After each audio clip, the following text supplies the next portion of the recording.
Bon, bah ouais, elle est de retour. Dans une précédente vidéo, je vous avais parlé de l'algie vasculaire de la face et j'avais dit que moi généralement ça m'arrivait une fois tous les 2 ans. Et la dernière fois que ça m'était arrivé, c'était en début septembre 2019 et nous sommes le 30 août je crois 2021. Et donc l'espèce de garce, elle n'a pas oublié son rendez-vous. Donc ça fait bien 2-3 semaines, 2 semaines peut-être je crois qu'elle est de retour.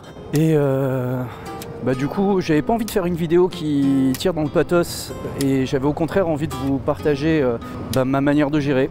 Si toi aussi tu souffres d'algie vasculaire de la face et que tu sais pas comment gérer les choses, je vais te dire comment moi je fais.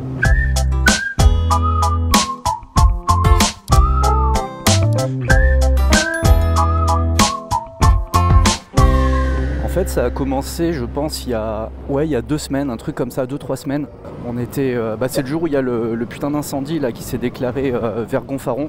J'étais à Vidauban au drop-in, c'est une sorte de base aquatique, et j'ai fait un mauvais plat. J'ai fait un mauvais plat en prenant, vous savez, les toboggans là, qui font sauter dans l'eau. Et je me suis bien abîmé la côte là. Je continue à me faire suivre par un ostéo d'ailleurs. Et j'avais prévu donc le lendemain de partir à Tallard pour me faire une petite session de para. Et j'arrive à Tallard et dans la nuit, paf, ça y est, elle déclenche sur les coups des peut-être minuit, 1h, un truc comme ça.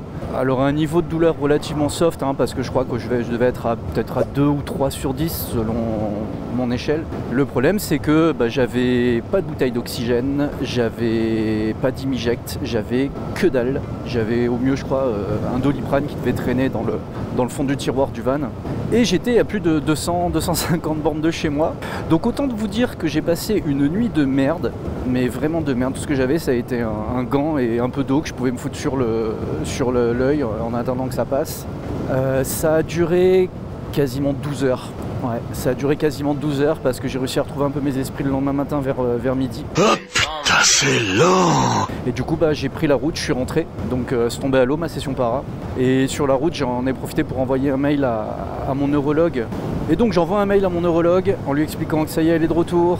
Et il m'envoie dans la foulée une ordonnance par mail d'oxygène que j'envoie dans la foulée à SOS Oxygène, que je salue vraiment pour leur réactivité.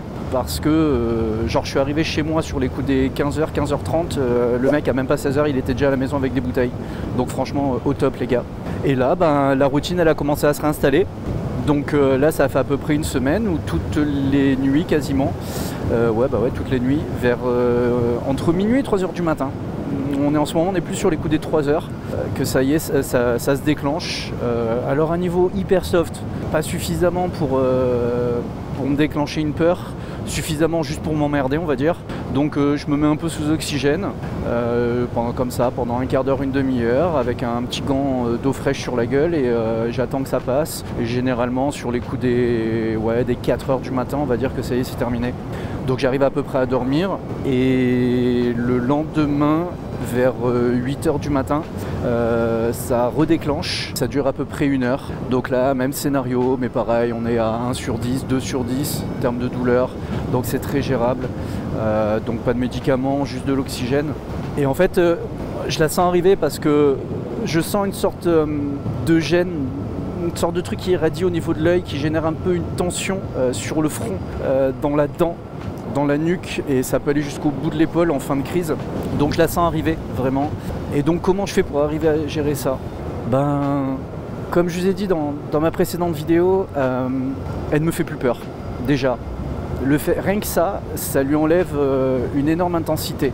Elle me fait plus peur parce que je sais pertinemment qu'elle va finir par passer. Donc je ne la crains plus. Quand elle est là, je l'accepte comme une information. Je fais avec. Vraiment là, ce truc c'est vraiment ça. Donc déjà, j'évite d'anticiper son arrivée. Je sais qu'elle va être là. C'est un peu comme, je sais pas, tu t'es pris un rendez-vous chez le dentiste pour te faire arracher une dent. Tu sais que tu vas en chier, mais tu le sais, c'est comme ça. Donc tu te prépares. Mais se préparer, ça veut pas dire anticiper la douleur. Ça veut juste dire préparer ton corps, mais surtout ton mental. En l'occurrence, on parle d'une douleur qui n'a pas vraiment de conséquences physiques pour la VF. Donc c'est juste de préparer son mental, à savoir que, ok, bon, là je vais en chier, mais je sais aussi que ça ira mieux après. Donc plutôt que me focaliser sur la période de douleur que je vais avoir, je préfère surtout me focaliser sur la sensation d'accalmie qui va se produire une fois que la crise sera passée. C'est un peu comme en moto, hein, comme je dis toujours, hein, s'il y a un caillou sur la route, si tu regardes le caillou, tu iras sur le caillou et tu vas te boiter. Au contraire, faut regarder là où on veut passer. Donc il faut focaliser son attention sur la résolution que l'on veut voir de l'événement, en l'occurrence la fin de la crise, la fin de la douleur, et donc d'être focus vraiment que dessus. La douleur elle est vraiment intense, donc le truc vraiment c'est que j'arrête de me battre, je lâche prise. Comme je dis, j'accepte la douleur, je ne me bats pas contre, je la traite comme une information, mais surtout le fait de ne pas chercher à me battre contre, ne pas chercher à résister. Vous savez, au moment où on serre les dents, on tombe dans tous les sens, comme ça, on cherche une position, etc. Ça changera rien, parce que malheureusement on le sait, c'est comme ça, on l'a expérimenté, mais surtout cette tension n'est là au final que pour raviver les braises, et là pour attiser la douleur. Donc je vais éviter de souffler sur les braises et je vais le laisser se consumer et au bout d'un moment le feu finira par s'éteindre. Donc je prends sur moi. Quand c'est vraiment trop intense, c'est là où j'essaye de méditer. Je vraiment rentre dans une sorte de cycle de méditation, comme je ferais une méditation normale, donc à visualiser mes différents chakras, à visualiser cette énergie qui passe en moi et que je renvoie vers la terre. Et c'est une sorte de mantra que je me répète en boucle, un truc du genre je renvoie vers la terre cette douleur qui ne m'appartient pas, je renvoie vers la terre cette douleur qui ne m'appartient pas. Je dis un truc comme ça. Et le fait de faire ça, je sais pas comment dire, j'arrive à me détacher. Et le fait de sortir de mon corps, ça me permet d'être juste spectateur et de ne pas subir l'événement. C'est mon corps qui souffre, c'est pas mon âme, mon esprit. Et là en fait je patiente, c'est tout ce que j'ai à faire. Donc c'est vraiment en fait pour moi la meilleure solution pour gérer la VF, c'est ce sentiment de détachement, lâcher prise, j'en reviens toujours à ça. Alors comment ça se passe au quotidien? Donc j'ai identifié mes tranches horaires, on va dire. Donc je sais qu'elles se pointent vers...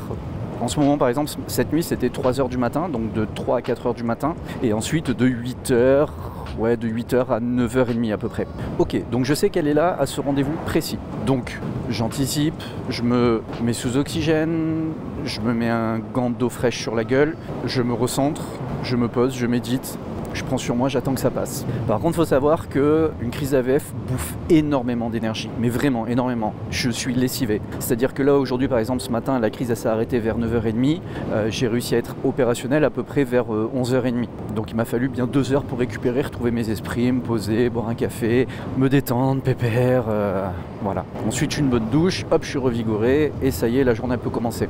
Par contre, l'habitude que j'ai pris maintenant, par rapport à avant, on va dire, c'est qu'avant, généralement, après, j'étais un peu en mode je me morfonds sur moi-même. Je me lamente, je me plains, une fois que la crise avait terminé, hein, ah, FG, putain, gna, etc. Et puis du coup, en fait, je restais dans cette spirale négative. Là, ce que je fais, c'est que dès que ça va mieux, dès que je suis revigoré, je sais que j'ai un créneau où je suis tranquille. Je sais que de midi à minuit, par exemple, donc quand même 12 heures de journée, je sais que je vais être tranquille, je sais que je vais avoir de l'énergie, de la pêche, etc. C'est là où je fais des choses. Vas-y, je bouge, je m'éclate, je profite, regarde, il fait beau, je vais rouler, là ce soir je fais un apéro, j'en profite à fond. Parce que c'est là au contraire où je vais pouvoir recharger ma batterie. C'est par exemple l'erreur que les gens font par rapport au sport, qui se disent ouais j'ai pas l'énergie pour aller faire du sport, alors qu'en fait c'est le contraire, c'est le fait de faire du sport qui donne de l'énergie. Donc là c'est pareil, je peux pas arriver à avoir une énergie positive, un focus positif, une intention positive, optimiste, si je passe le temps que j'ai d'accalmie, on va dire, à me morfondre dans de la noirceur. Donc je blinde mon mental de positivité, et là je pars. La preuve, regardez, je suis en train de vous partager, de vous donner tout ce que j'ai, alors que je sais que ce matin j'ai souffert et je sais que cette nuit je vais souffrir. C'est pas grave, mais vas-y, je partage, allez vas-y, on y va, on va rouler, on va faire un truc, c'est cool. Donc, quand vous êtes dans une période d'accalmie, mais profitez-en à 300 000 quoi. Franchement, allez-y à fond, profitez-en à mort. Là où ça devient un peu plus compliqué, on va dire que c'est effectivement sur tout ce qui va être engagement professionnel. Vous vous doutez bien que quand vous êtes en pleine période de crise, c'est pas à ce moment-là que vous allez pouvoir être hyper efficace au boulot. Et je sais très bien que si demain matin j'ai une visio ou j'ai un boulot ou un taf ou autre, je risque pas d'être en état de le faire. Donc, faut anticiper. Donc si vous avez identifié des créneaux où vous savez que vous êtes sur une période d'accalmie, profitez-en pour mettre à ce moment-là les rendez-vous que vous pouvez avoir. Une visio pour le taf par-ci, rendez-vous clientèle par-là. Pour les salariés, vous pouvez également vous mettre en relation avec un neurologue, en parler avec lui, et je sais qu'on peut obtenir des arrêts maladie, et je sais qu'il y a des personnes qui en souffrent de manière lourde et récurrente, qui arrivent même à obtenir un statut de travailleur handicapé. donc aménagement des tranches horaires, etc. Moi c'est un peu différent, je suis indépendant. Ah, comment est-ce qu'on fait pour gérer une situation quand on est indépendant?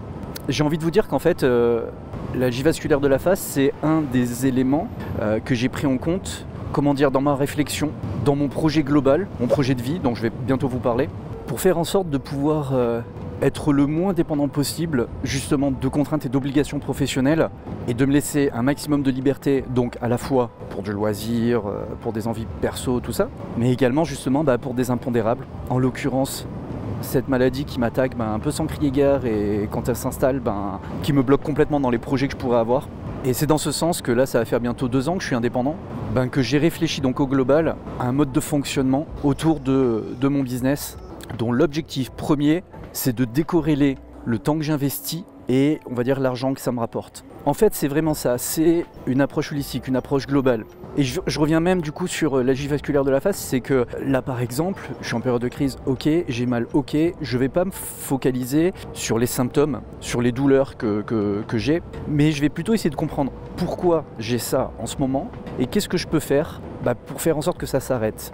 Et de là, ça a été d'identifier le mode de fonctionnement de ma maladie. Donc, la première chose que je vous conseille de faire, c'est que dans votre outil d'agenda préféré, vous créez un petit agenda que vous appelez santé, AVF, ce que vous voulez. Et quand vous avez des crises, vous les notez. Moi, ça fait bientôt 2 ans que je fais ça. Donc, ça apparaît en bleu sur mon agenda, il y a écrit AVF, tel jour, de telle heure à telle heure, et je note l'intensité. Donc si un jour je veux retrouver un peu mon historique, je retourne dans mon agenda, je tape AVF et je retrouve l'historique de toutes mes crises, quand est-ce que je l'ai eu, de quelle heure à quelle heure, avec quelle intensité. Et s'il y a des éléments importants à noter, genre prise d'Imiject ou suite à un événement traumatique, là en l'occurrence par exemple le plat que j'ai fait, il peut y avoir plein de facteurs, donc c'est important de tout noter, parce que c'est comme ça que je me suis rendu compte d'une chose.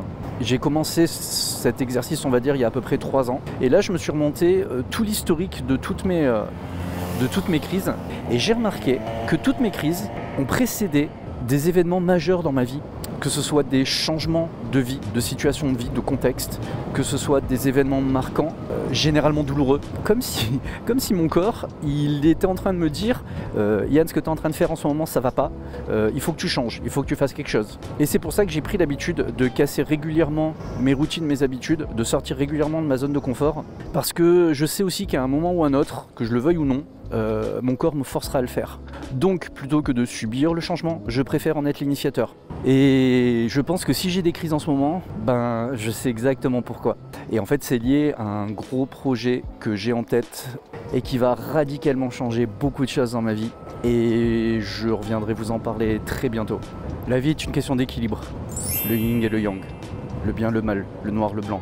Et j'ai presque envie de dire que je suis reconnaissant d'avoir cette maladie parce que ça me permet de savourer la vie peut-être encore plus que si je souffrais pas de tout ça.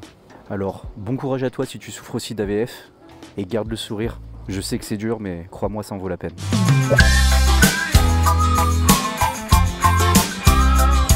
Et je sais pas du tout où je suis en train d'aller. Ah si, il faut que j'aille acheter du pain.